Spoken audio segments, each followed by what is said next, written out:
Good morning. I'm Berks County Commissioner Christian Leinbach, and I want to welcome you to our Commissioners Board meeting for March the 6th. We're broadcasting live via Microsoft Teams live event, also in person, and also on BCTV, as well as our Facebook and YouTube live pages. We'll call the meeting to order with a moment of silence, followed by a pledge to our flag.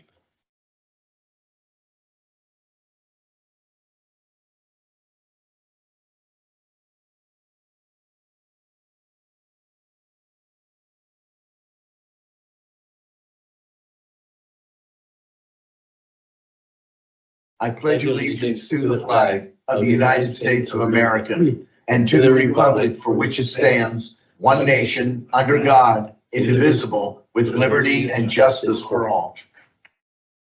At this time, I'll recognize my executive assistant, Veronica Lepore, to read the public comment policy. Thank you. Public comment will be accepted in person and through the Q&A function. Please include your first name, last name, and municipality for all comments. Any comments without name and municipality will not be considered. Each citizen can submit one comment. Comment length is dictated by limitations of the platform being used, Teams Q&A, Facebook, and YouTube. In-person comments will be accepted first, followed by comments submitted virtually. The meeting comment period is limited to a total of 30 minutes, including both in-person and virtual comments. This time period may be extended at the discretion of the board. Please be concise. Comments that are germane to county business will be read during the meeting and should not be considered to be interactive dialogue with the commissioners. The county solicitor shall be the final arbiter of whether a comment is germane and should be read. Any commissioner response to public comment will be done at the discretion of the commissioners. Thank you very much, Veronica. Are there any additions or corrections for the February 27th meeting minutes? Hearing none, the minutes will stand approved as presented. We did have an executive session yesterday, March the 5th, dealing with litigation, personnel, contract negotiations, and real estate. Do we have any public comments online or in person dealing with agenda items? Okay. Continuing with the agenda, item 1, authorizing under that budget department. Adopt a resolution authorizing 2024 budget transfers in the amount of $2,759,766 and 2024 appropriations in the negative amount of $238,438 and 2025 budget transfers in the amount of $717,535 and 2025 appropriations in the amount of $244,144 per listing dated February the 28th of 2025. There's one item listed under Human Resources. Item 1, authorize the appointment of Stephen Clements to Chief Information Security Officer in Information Systems. Under purchasing, a couple of items. Item A, adopt a resolution authorizing the recommendation to award and further authorizing the Director of Contracts and Procurement to execute a contract as a result of an invitation to bid for inmate and resident clothing for a period of 1 year for the participating members of the Southeastern Pennsylvania Counties Cooperative Purchasing Board, including Berks County, as follows. Bob Barker Company out of Fuquay, Varina, North Carolina. The Berks portion of that contract is $53,433.81.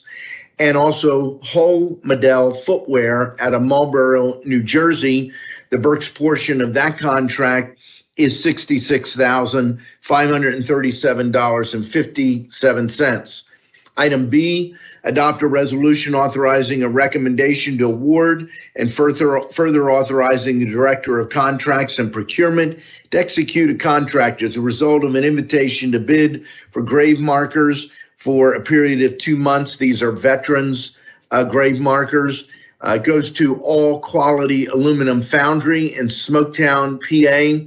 The estimated annual expenditure is $17,247.50.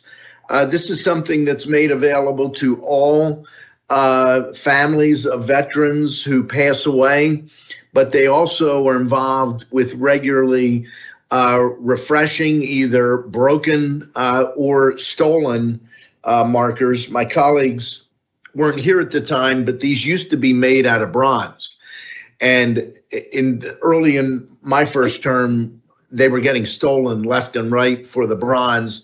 And so the move was made to aluminum. We've had a much better success of holding on to these.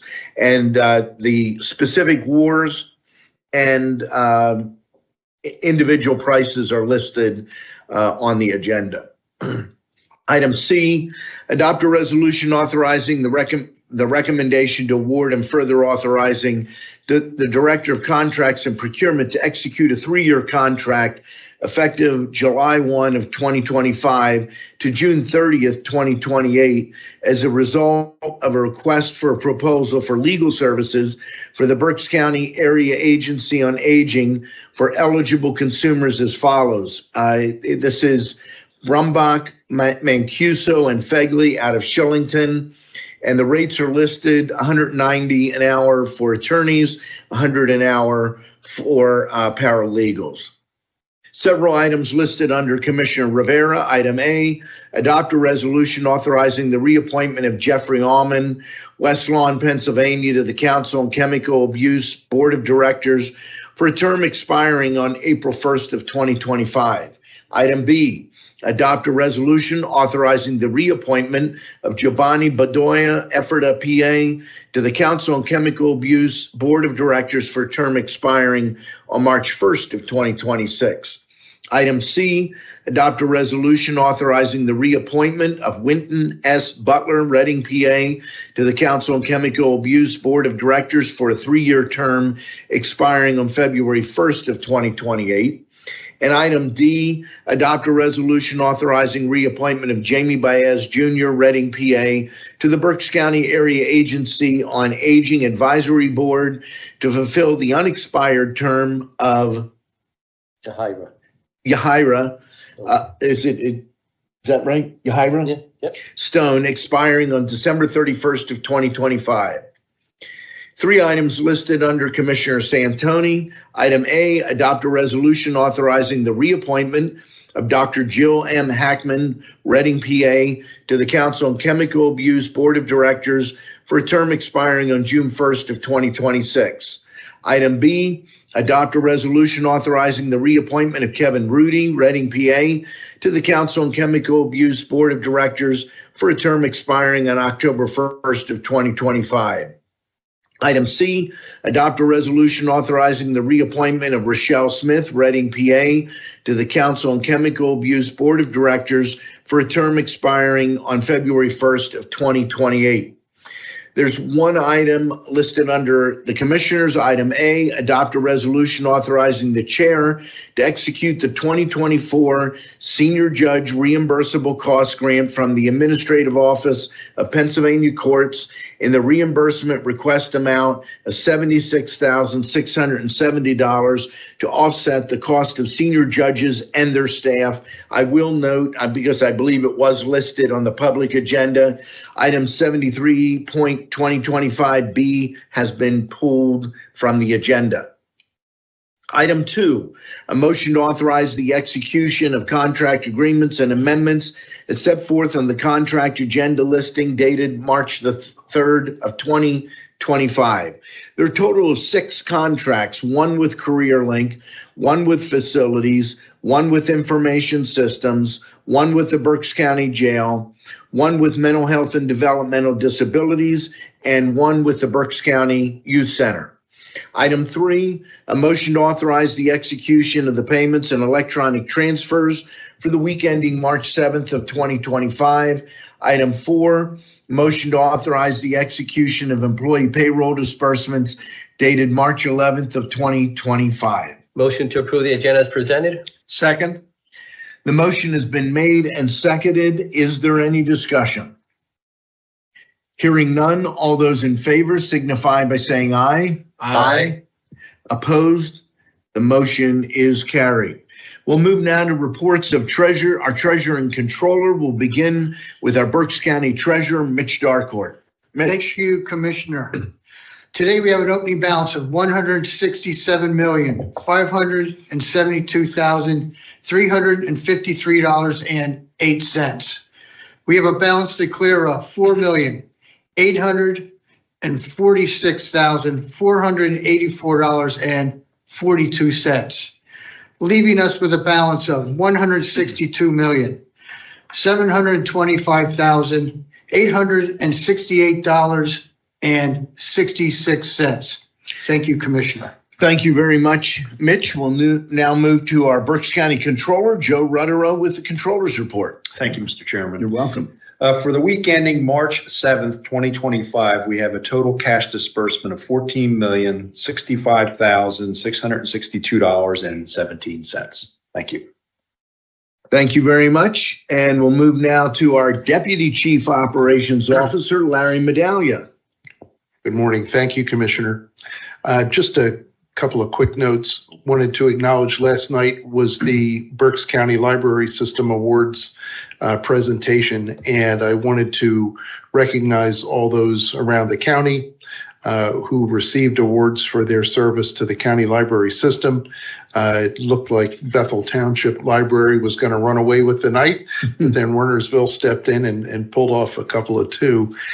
So it was really a nice night. And I also just want to acknowledge the staff with the county library team. They did a great job setting it up, but they do a terrific job year round. And I don't think sometimes, as Commissioner Santoni said last night in his remarks, that I think it's easy to take for granted the services that are provided and the necessity in our community for the library. So I wanted to just throw a shout out to Stephanie and her team. So that's all I have. Thank you. Thank you very much. And that quickly, we are to Commissioner's comments, and we'll begin with Commissioner Michael Rivera. Thank you, Commissioner Leinbach. A few things I want to comment on. All three of us actually got back on Tuesday from the National Association of Counties Legislative Conference, which was in Washington, D.C. I think we all went down on Friday as well and spent the weekend there through Tuesday. There was a lot of discussion that went on down there. Representatives, I think this was actually the largest attendance that NACO has had in a legislative conference. And the discussion was, a lot of it was around how counties could be impacted by what's going on in Washington, D.C. And one of the common themes was people I spoke with, meetings I had, workshops I went, is that there's a lot of uncertainties. So the information provided was, well, this is what you're talking about, and this is what could happen. And if this happens, well, this is the impact that it could have on counties. No one as of now really knows what will happen, but there was a lot of good information that was shared as to what could happen if certain decisions were made at the federal level. Just an overview of what I did during the conference. On Saturday, I participated of the Community Economic and Workforce Development Committee. I sit on that committee. That meeting went from 9 a.m. to 4:30 p.m. Topics discussed were food insecurities, which is a big issue, how the importance of prioritizing skills-first hiring to improve workforce development, understanding that there's a need for more workforce. How do we get away a lot of times from requiring a degree to hiring based on skills, and how to help people grow in those skills. Three issues that needed to be addressed for housing, because housing was actually the biggest issue this year again. The person who spoke said, one, the county's comp plans need to be updated properly, and there's a tool that he spoke about as to how counties can help with their comp plans through that tool. Another big issue is zoning reform. We need modern and effective ordinances around zoning that will impede housing, and also housing policy at the federal, state, and local levels as well. So those were three issues that need to be addressed around housing. At this committee meeting, also there were resolutions presented, voted on by the committee, which are presented to the NACO board to then be presented to the NACO membership at the annual meeting to be voted on as priorities. And there were 6 resolutions that came out of the CEWD committee, and 4 of them were related to housing. And there were 2 others equally important, but 4 of the 6 were related to funding and issues around housing. So when we talk about housing issues here in Berks County, it's not housing issues here in Berks County, it's housing issues nationwide. On Sunday, I attended the Healthy Counties Advisory Board meeting, very interesting meeting there. Also attended the Federal Immigration Policy Impacts on Counties workshop, which again was, if this happens, this is how the impact could be on counties. And I also attended the Veterans and Military Service Committee meeting. We had there people from the VA's office, and they were talking about the upgrades that they're doing to the processes within Veterans Administration. Talking about process was taking too long to get answers for veterans on the request that they had. So how are they improving the process? How are they trying to get rid of bottlenecks?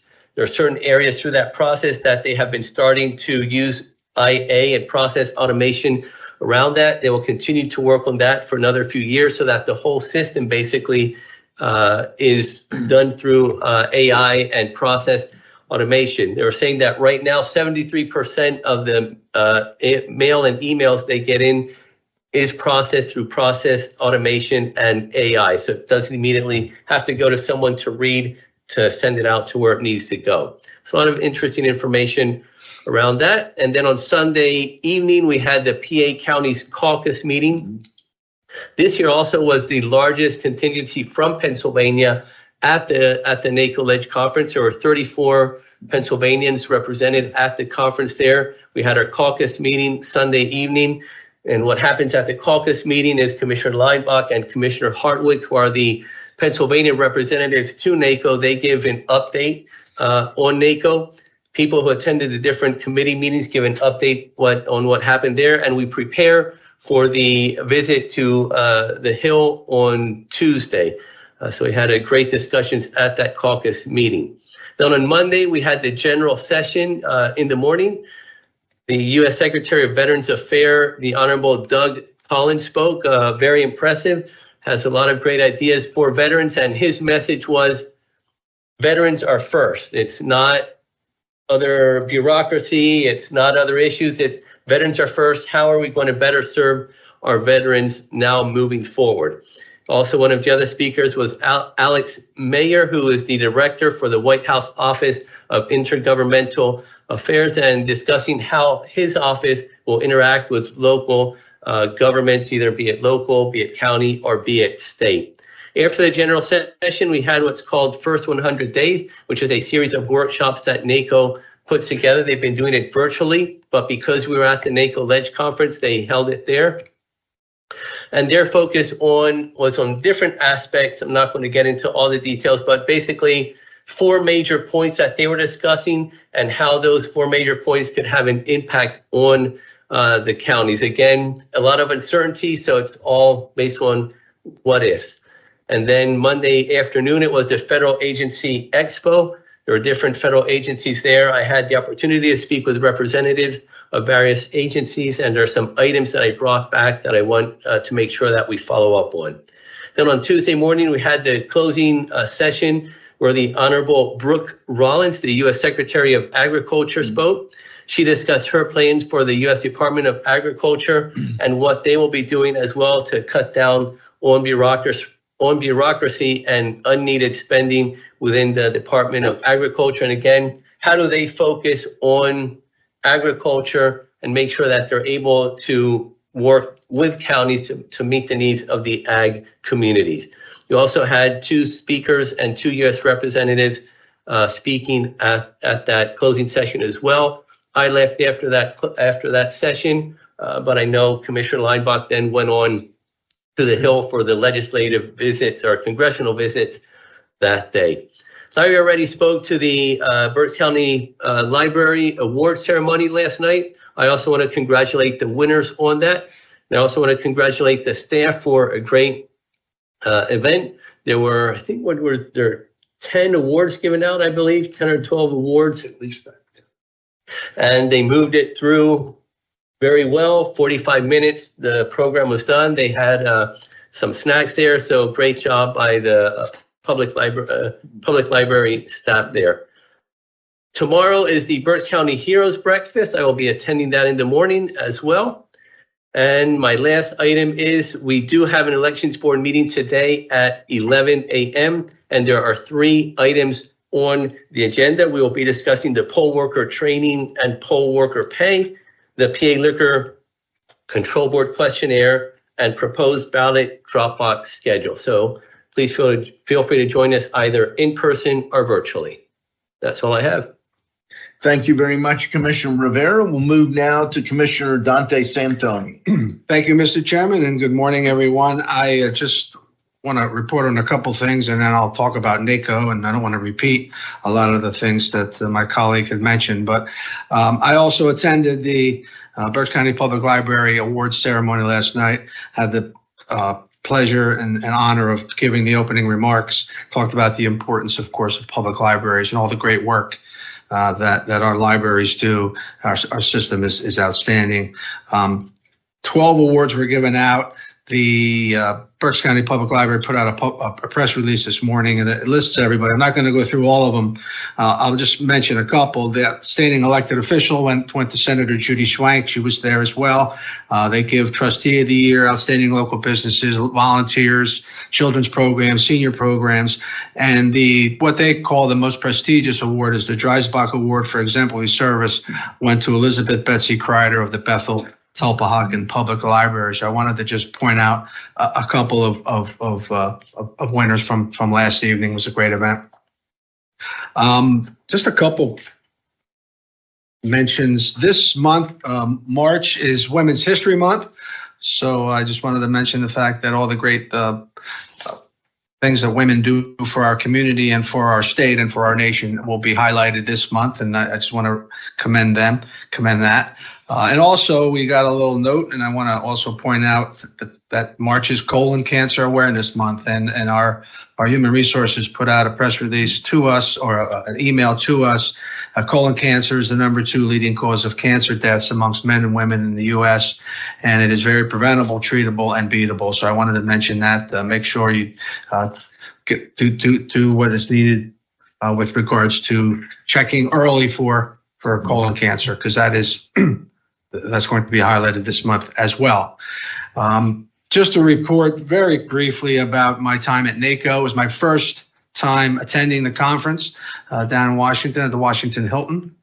There were 500 new attendees, first-time attendees, and I had the opportunity to attend a first-time attendee breakfast where they sort of give you the lay of the land, recommend what you should do, attend as many sessions as you can, and I tried to do that. I overlapped on a couple of sessions with my colleagues, but we try to go to different sessions, but inevitably we run into each other. I attended the Finance, Pensions, and Intergovernmental Affairs Policy Group Committee, where one of our colleagues from Philadelphia introduced a resolution to not tax poll worker pay on election day, and it passed, and it will be presented at the summer convention for final approval to go as part of our policy initiatives. I also attended briefly the Transportation Committee and the importance of that with respect to our counties, Health Policy Committee, the Mid-Sized County Caucus, and I'm sure Commissioner Lineback was very instrumental in forming that, potentially forming that. I was at that. It's the counties that sort of fall. There's 2 large caucuses, the Rural Caucus and the large Urban Caucus, and we sort of fall somewhere in the middle. A lot of counties do. So there's an attempt to get a caucus, a committee with regards to the issues that affect us. I also attended the immigration policy. Commissioner Lineback mentioned that, and the effect of the potential immigration policy from the administration on the business community, the farm community, home contracting community, child care, senior care were mentioned, along with tourism and hospitality. I also sat in on the arts and their effect on our counties, and the impact on our counties, and the importance of nonprofits. Also, the PA Counties Caucus, and in the general session, lot of the issues. Veterans, the Secretary of Veterans was there, Secretary of Agriculture, the importance of rural community and our veterans. Senator Padilla from California also was part of the panel at the end, talking about mental health with regards to veterans and, of course, our prison population. So there's a lot of really good things. Just a couple real quick takeaways that I got just generally from attending is the importance of advocacy. I know that's why we were there, but it's important to let our congressional people know, it's their staffs, the importance of the impact that their policy decisions make on counties. Now's a good time to do it. There's a lot of things happening in DC, sort of inside baseball with reconciliation and the budget bill, where we need to get our voices out there. I also think it's many of the, politicians and policy people on both sides of the aisle talked about bipartisanship. And I think that we hear so many things about Democrats versus Republicans, et cetera, and all the fighting that goes on. But there's a real attempt, from what we heard anyway, of a reach across the aisle and get things done in a bipartisan way. Senator Wyden from Oregon talked about the importance of rural schools and funding them. Of course, I said about Senator Padilla and his interest with mental health. And another takeaway was the impact that the potential federal cuts are going to have on all of us. And there's lots and lots of court decisions. So there's a lot of things on hold now with regards to that. So we have to wait and see where that all leads us to. But overall, a great opportunity for me to attend for my first time, learn a lot of good things, and utilize that as I move forward. So that's all I have, Mr. Chairman. Thank you. Thank you very much, Commissioner Santoni. I'm going to focus my time on the NACO report. I will note it was good to see the resolution on Election Day worker pay passed. The way the resolutions work, most of the resolutions happen at the annual conference in July. Interim, and this is an interim resolution, they go through the committees at legislative conference, and then they go to the board of directors. And at the board of directors, we go through and either approve or table. We tabled only one of the actions, and it was an odd one. It had to do with an executive order that Lyndon Johnson signed that was repealed by President Trump, dealing with discrimination and so forth. And the claim the resolution made was that there's no longer any protection in place. And the questions from both sides, D's and R's, came up and said, are you kidding me? You're telling me we've been under the Lyndon Johnson executive order on this and there's no protection? There weren't answers. And I share this. The board works very hard to make sure that we're not just throwing fluff up there. And it wasn't quite unanimous, but overwhelmingly, the board remanded the resolution back to the committee. So that one is not in force. All of the others are, including the Election Day worker pay. But here's another interesting piece. Counties are different. States are different. And the language in that resolution was put together from a Pennsylvania perspective. So it was day of election day workers only. It wouldn't apply to anybody else. Well, numerous states have early voting, and those are also temporary workers. And Oregon basically has no in-person day of voting. Everything there is early voting and mail-in. And so it was amended on the floor to apply to temporary election workers. And I believe there was an effort to put a cap on like 2,000 or something. That did not end up happening. So the resolution went ahead. It will be brought up again in committee at annual, and then if it passes, it'll be there for a year.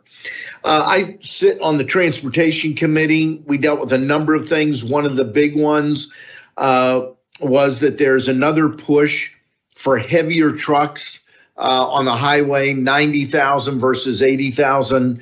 pounds. The issue here is damage to the infrastructure and risk to health and safety.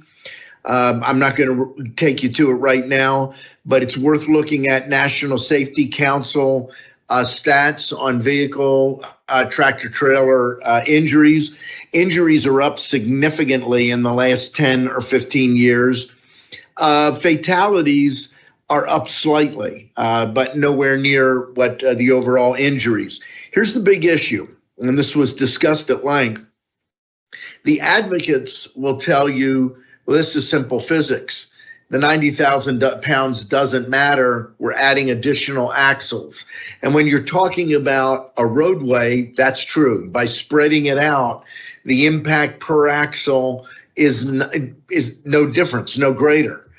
That's not true on bridges. And so when we ask, well, what's the answer on bridges? There's no answer. They act like the question hasn't been asked. So it's a significant issue. Be aware of that. In one of the IT sessions I was in, and you alluded to this, one of the ways that is being utilized quite extensively is to use AI to review your email, helping you decide which ones you want to read in depth, making sure you don't miss important communications, but also identifying potential phishing and dangerous emails. I also was involved in the Mid-Size County Caucus Exploratory Committee. I'm one of the vice chairs. Interestingly enough, what we agreed to is that we decided it's not about size. Initially, in fact, at the beginning of the meeting, it was presented that we're probably looking at counties between 50,000 and 499,000 in population. But as we listened to the conversation, it came down to two things.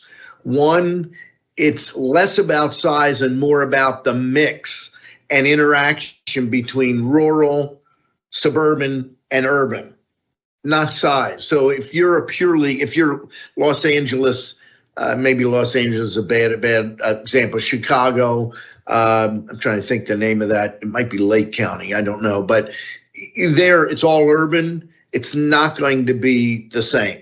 But where you have rural interacting with suburban or rural like we do, we have rural, suburban, and urban.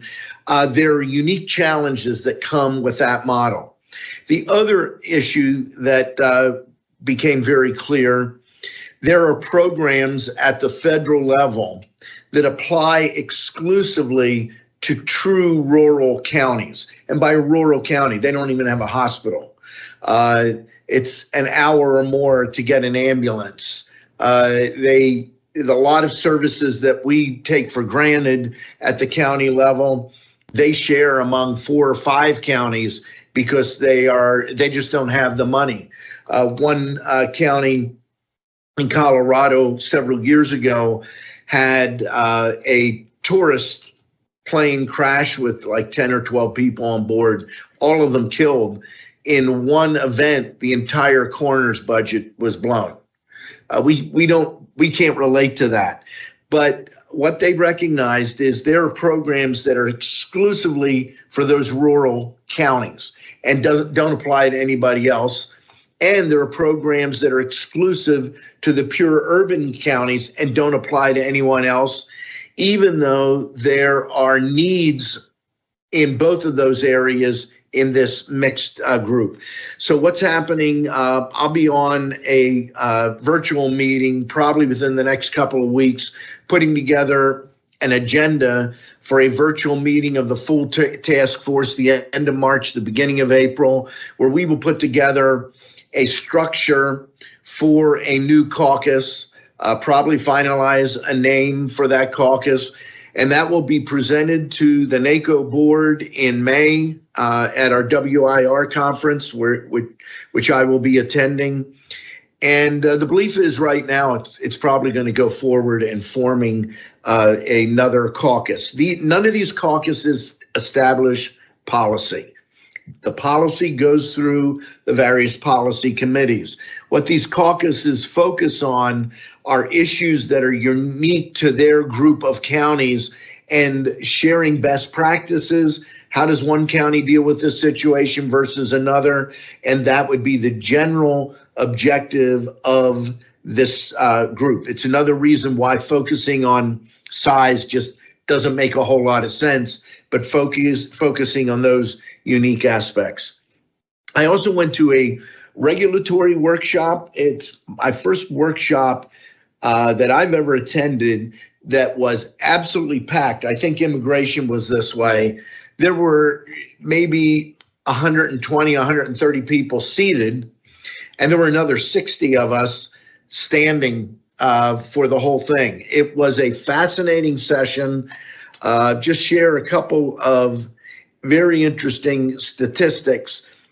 There is a move in the last 15 years or so, because of how difficult it is to get things through Congress, to impact or create regulations through rule within various departments. In other words, if you remember Waters of the U.S. rule under the EPA that we were involved in, that rule arguably matches the Clean Water Act, but the rule is much more extensive than what the law was that was passed. That's becoming relatively common. And then there's regulation by enforcement. You can have regulations, but if they're not enforced, nobody worries about them. Those are becoming very common. What is also common, and one of the speakers, he was from a consulting firm. There were 1,406 rules issued between August 16th and January 20th of this year by the Biden administration. Under law, the Trump administration has to go back and review all of those because they're in this window.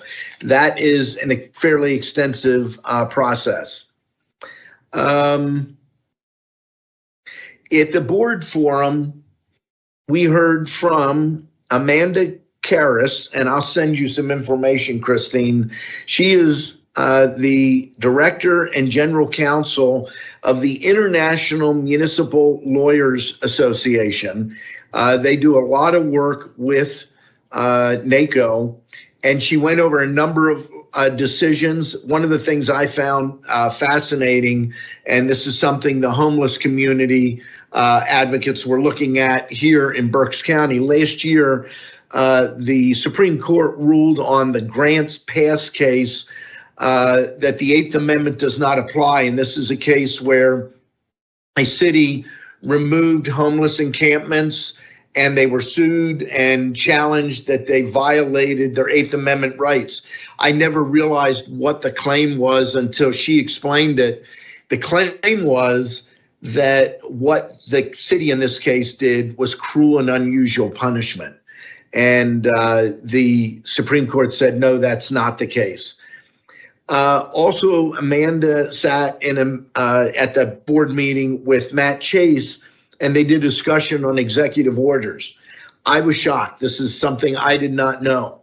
What president in history wrote the most executive orders? Any idea? Don't look. No. I'm cheating, I see it. Franklin Delano Roosevelt. He issued the most executive orders of any U.S. president with a total of 3,721, averaging 1,237 per term. Trump did 220 in his first term and 76 so far this term. It's fascinating. We lose perspective so often. I kind of thought if Trump wasn't there, he was close. He's not even close, but fairly fascinating. Short-term legislative priorities. They shared this with us. There are 5 top objectives. One is disaster reform. Interestingly enough, this is our president, James Gore from Sonoma County. It's his initiative. He established this last summer. NACO wants to see FEMA reform. We don't want to see FEMA eliminated, but it is very inefficient, a lot of challenges, often waiting for years for FEMA committed dollars to be paid out to communities. Oregon, there's counties in Oregon that dealt with fires in 2020 that still haven't been compensated. Secure rural schools, we take this for granted, but in rural counties, many of them out in the West, where 85 to 99% of the land is federal land. They don't have the dollars for schools, and so Secure Rural Schools is a program that helps them. Counties and Medicaid, the focus here is we want, if they're going to do cuts, okay, but don't do shifts. We don't want costs shifted from the federal government to the counties. The fourth one is tax-exempt municipal bonds. Tax-exempt municipal bonds are the number one funding tool that counties use across the country to build new infrastructure.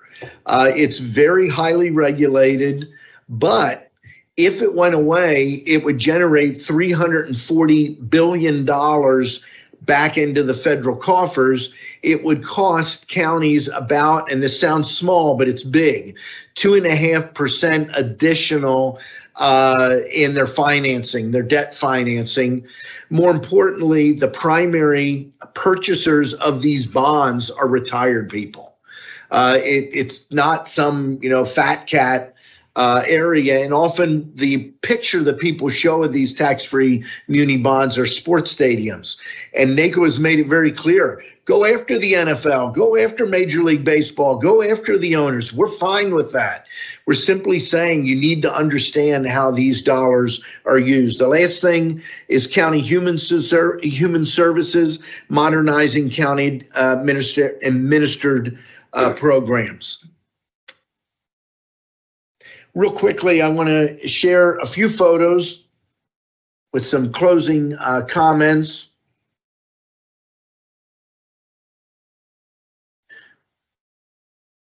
See if this is working for me. Maybe not. Try this again.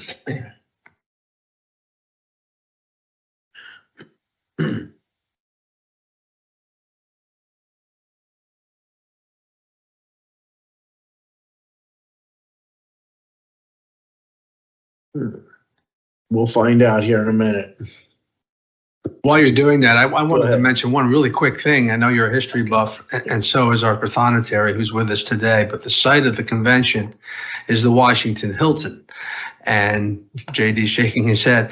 A historical event happened there, not famous maybe, but infamous.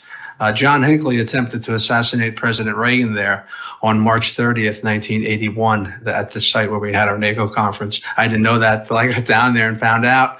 And a friend of mine that lives around the DC area said, "Oh, you guys were at the Hinckley Hilton." So I guess they call it the Hinckley Hilton down there in the Beltway. So I thought that was an interesting fact. Thank you. So I see these on mine. Let me see.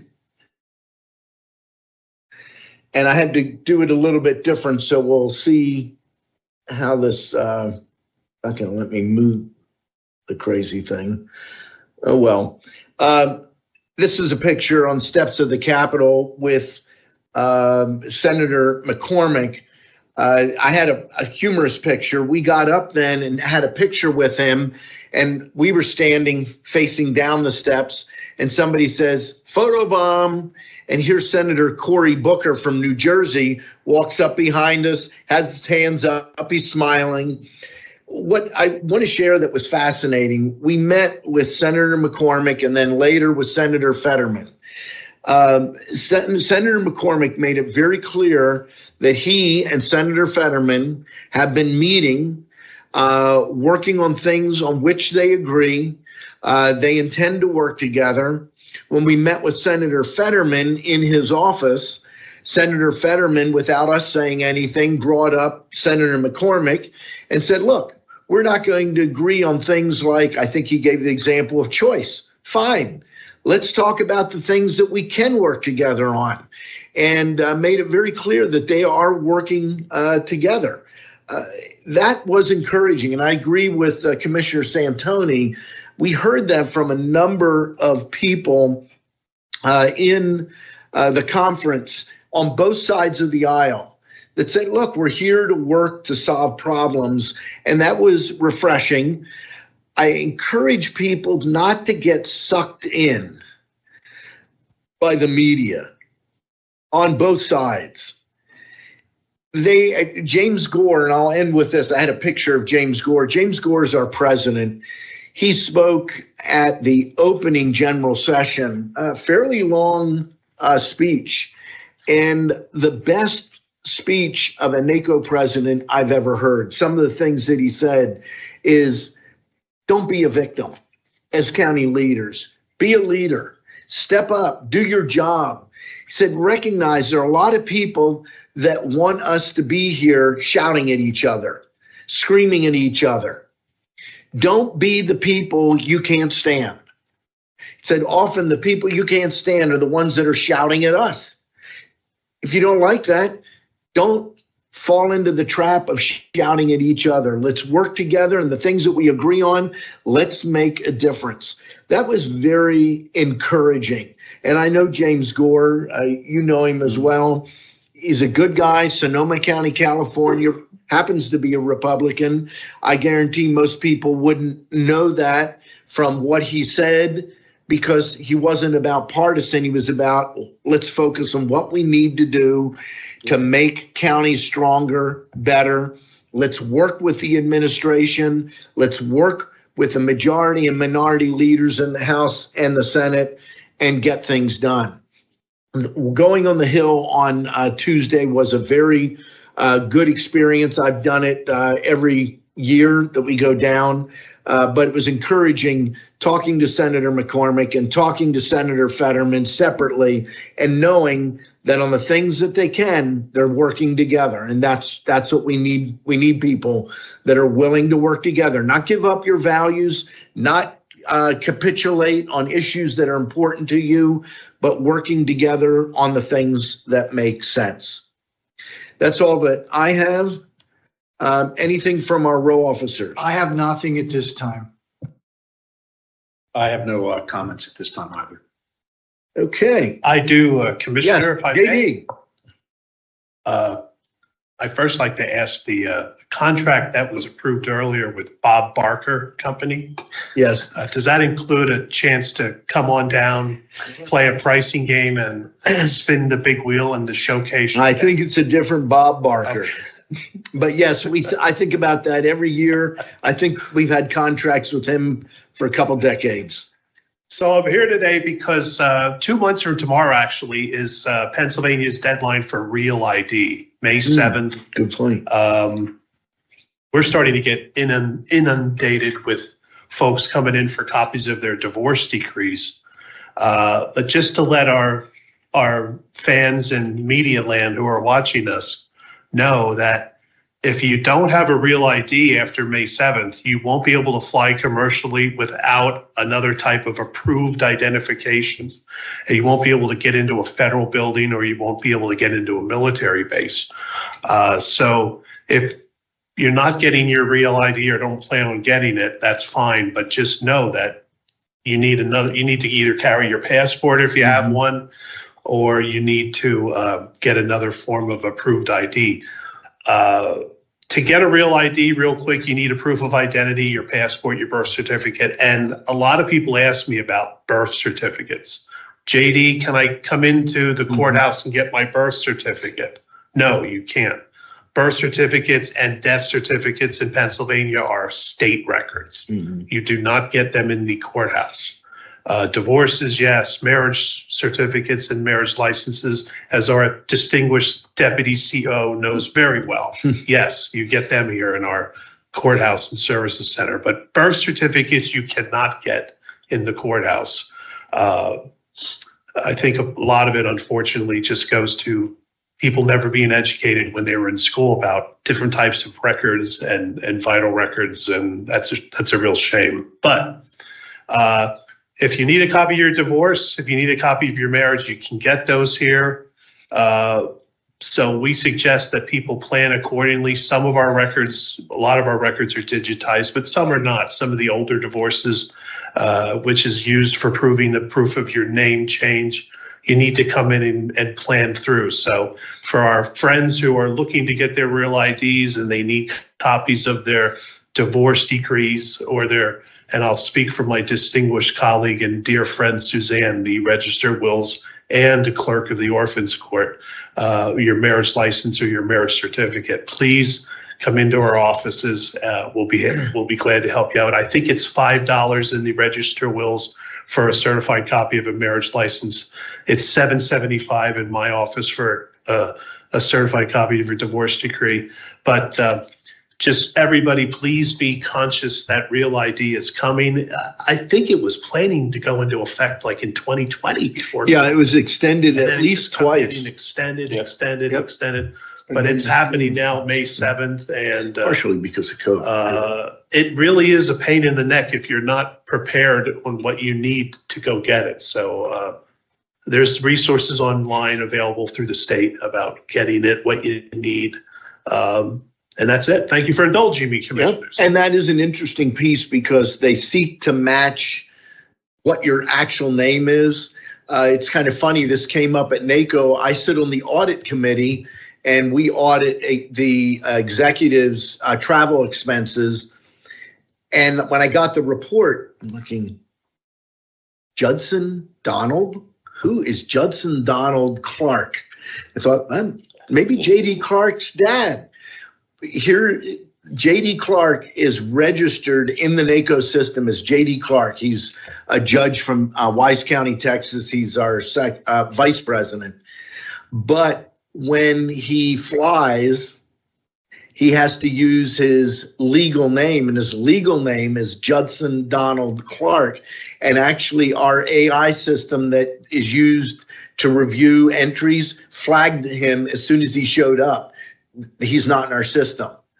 So they had to make that adjustment. People may ask, what's Real ID forces that issue Everything of checking up so you're not listed under multiple My passport names. has my middle name on it, and for years my driver's license had my middle initial. And Right. when I went for mine, they say they have to match. So Yep. I had to go I was through the same way. Yeah, it can be a real pain in the neck if you're So- not prepared for it. Thank you. Good point. Okay. That brings us to the end of the agenda with the exception of public comment. There's nothing in person. I don't see anything online. Motion to adjourn. Second. Meeting stands adjourned. We'll be back here at 11 o'clock for elections. I think course of